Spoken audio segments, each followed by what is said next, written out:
Prévision énergétique de février 2018. Changements radicaux. Hello mes amis. C'est une bénédiction pour moi de communiquer avec vous de cette façon. Nous avons tellement de sujets à aborder, alors allons-y. Février va être un mois plein de surprises qui vont apporter de grands changements dans notre vie et dans le monde. L'importance de la superlune bleue, éclipse de lune de sang. Février a été accueilli par la superlune bleue, éclipse de lune de sang qui ont eu lieu le 31 janvier 2018. Lorsqu'il y a une superlune, la lune semble plus grande et plus claire que d'habitude. Une lune bleue est la deuxième pleine lune, qui se produit en un mois.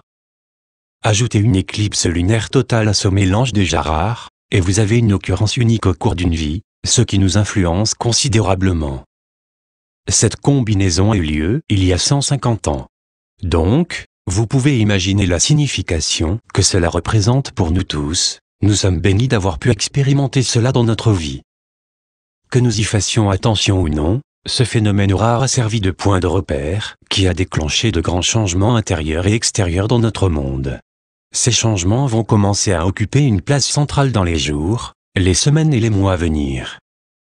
Les plus grands changements dans notre vie personnelle seront vus dans les domaines de la communication, de la créativité artistique et de notre enfant intérieur. Clarté de communication. Février va nous inciter à nous orienter vers la création d'une plus grande clarté dans la façon dont nous communiquons avec nous-mêmes, les autres et le monde qui nous entoure. En tant qu'empathe, vous avez probablement été souvent déçu lorsque quelqu'un ne vous comprenait pas, comme vous auriez aimé l'être. Par exemple, disons que vous avez votre propre entreprise et que vous avez récemment engagé un assistant pour vous aider dans vos tâches quotidiennes. Au départ, tout se passe très bien. Puis, après quelques semaines, vous commencez à remarquer que cette personne peut ne pas être aussi réactive que vous le souhaitez, elle répond plus lentement que vous ne le souhaiteriez.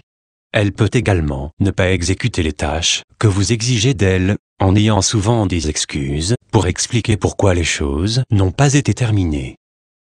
Et en tant qu'empathe, vous vous trouvez souvent en train d'essayer de faire un effort supplémentaire pour arranger les choses, en espérant qu'elle va s'y mettre bientôt. Vous hésitez probablement à l'idée de lui faire savoir ce que vous ressentez, parce que vous ne voulez pas qu'elle trouve que vous êtes personne exigeante au travail.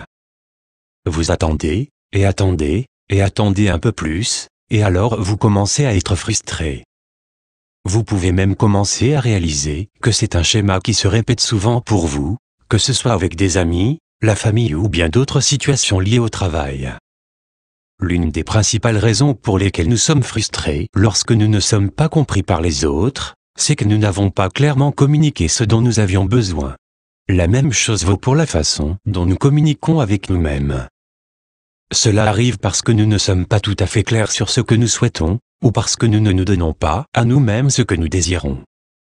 Dans l'exemple que j'ai partagé ci-dessus, communiquez clairement ce que vous désirez ou attendez de votre assistant aidera énormément à vous assurer qu'il n'y a tout simplement pas de raison qu'il ne fasse pas ce que vous lui demandez. Être clair sur ce que nous désirons, puis le communiquer ouvertement et authentiquement, va aider à remédier à la situation où nous nous sentons incompris.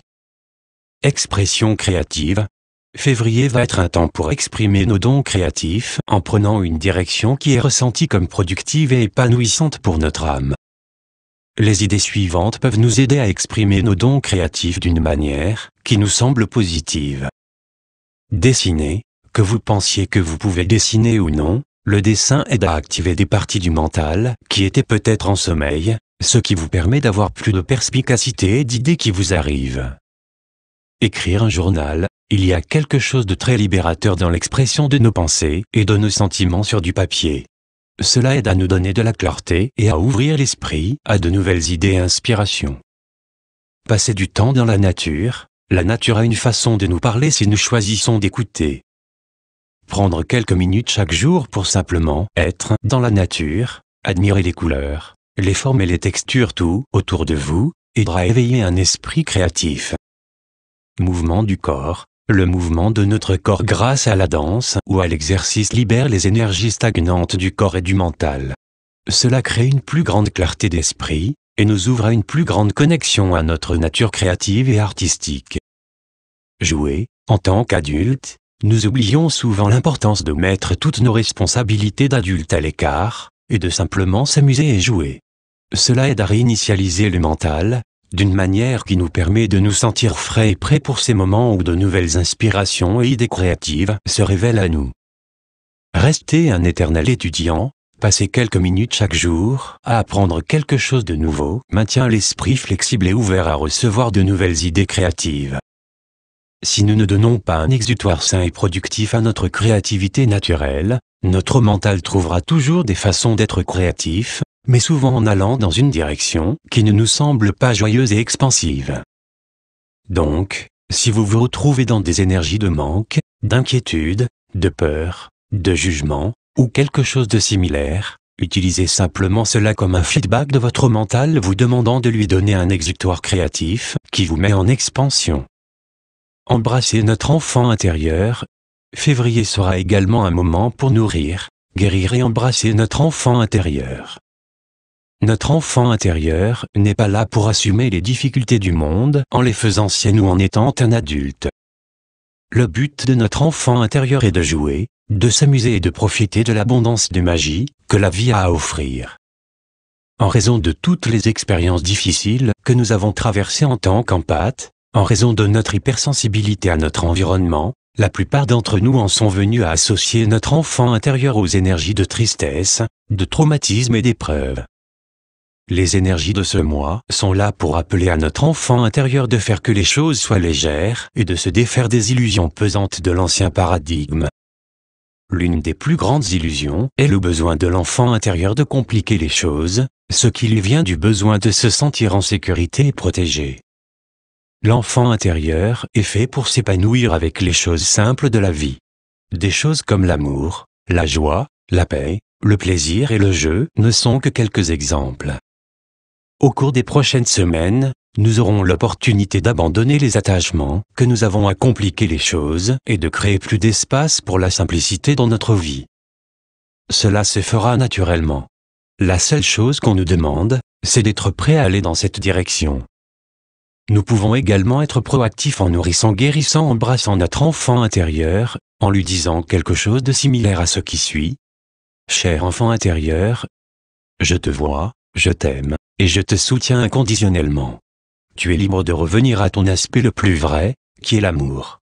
Je te libère de la nécessité de prendre en charge les problèmes d'adulte, et je te rappelle que ta seule intention désormais est de t'amuser, de jouer et de profiter de la vie. C'est pour ça que tu es venu ici. Je suis là pour toi, toujours. L'éclipse solaire partielle. Le jeudi 15 février, nous aurons une éclipse solaire partielle. Une éclipse solaire est l'une des occurrences astrologiques les plus puissantes, car elle entraîne souvent une grande quantité de mouvements énergétiques et d'actions.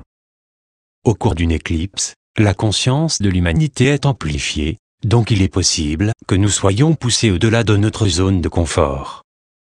Ce serait une bonne idée d'écrire toutes les inspirations que nous recevons à ce moment-là, pour qu'elles soient ensuite d'un accès facile afin de les intégrer dans notre vie. Une éclipse est également un bon moment pour guérir, car elle amène à la surface des schémas profondément enfouis, qui ne sont plus alignés avec notre potentiel le plus élevé. Si vous vous apercevez que les autres semblent un peu plus émotifs ou sensibles que d'habitude pendant cette période, ayez de la douceur envers vous-même et avec eux, car cela permettra à la guérison en cours d'être une expérience beaucoup plus douce. Alors que nous profitons de cette période pour guérir, c'est aussi une excellente opportunité de laisser aller les illusions de séparation, et de nous rappeler que nous avons toujours été un avec toute vie, y compris les uns avec les autres. Cette éclipse solaire totale particulière nous demande de prendre des mesures inspirées afin de créer le genre de réalité que nous désirons vraiment pour nous-mêmes, en particulier en termes de communication avec les autres. Une grande partie de cette action commencera en nous demandant d'abandonner la pression inutile et les schémas de jugement que nous avons projetés sur nous-mêmes et sur les autres. Une fois cette pression prise en compte et résolue, le chemin sera dégagé pour que nous puissions nous aligner avec les personnes, les lieux et les expériences qui nous soutiendront dans la création de notre réalité souhaitée. L'une des meilleures façons de fonctionner avec cette éclipse solaire, c'est d'être clair sur nos intentions et d'être prêt à les concrétiser lorsque l'opportunité se présentera.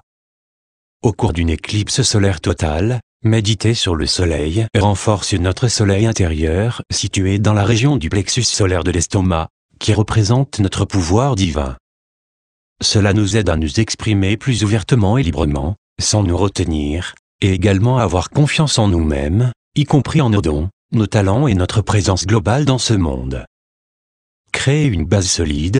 Au cours de ce mois, revenir aux bases de nos pratiques personnelles et spirituelles nous donnera une fondation solide en cette période de grands mouvements intérieurs et extérieurs. En créant une base solide pour nous-mêmes, nous sommes en mesure de nous détacher rapidement de l'agitation qui nous entoure et de rester ancrés dans la paix et l'équilibre. Nous avons chacun notre propre pratique personnelle unique qui nous remet en alignement avec notre véritable soi. Ces pratiques peuvent inclure l'écriture quotidienne d'un journal de gratitude, la prière affirmative, la méditation, la danse sacrée, le service, la pratique du pardon, la guérison énergétique, le temps passé dans la nature, la lecture, le coloriage, la peinture, etc.